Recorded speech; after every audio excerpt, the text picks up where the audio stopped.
Le soir de la Saint-Jean-Baptiste, Maëva Valade participe aux activités du Festival Bleu-Bleu.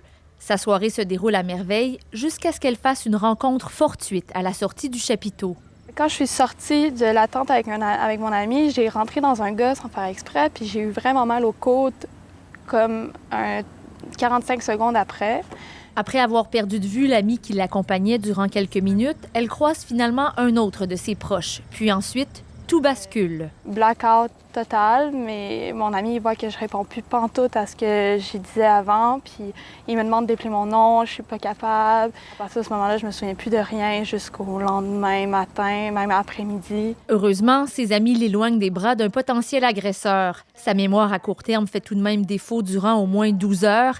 Elle ne reconnaît plus sa maison, ni même son amoureux qui est venu la retrouver pour prendre soin d'elle.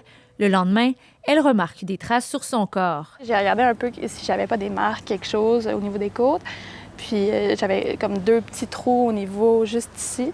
Après, j'ai été voir un autre de mes amis qui, lui, s'y connaît bien là-dedans, puis a déjà été travailleur social, puis il m'a dit, ben c'est sûr, c'est des traces de piqûres. Plus d'un mois après les événements, Maëva raconte que sa santé mentale est toujours affectée.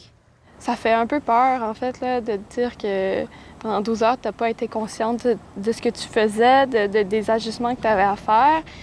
Puis ça a entraîné, mettons, une perte de confiance en moi, je fais de l'anxiété quand il y a des événements avec beaucoup de monde, je me sens pas à mon aise. Maëva Valade ne compte pas porter plainte car elle redoute la lourdeur du processus judiciaire.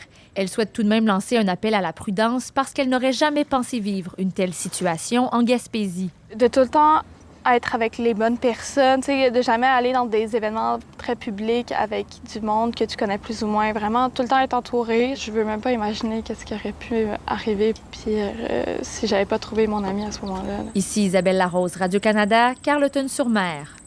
Ici Est du Québec.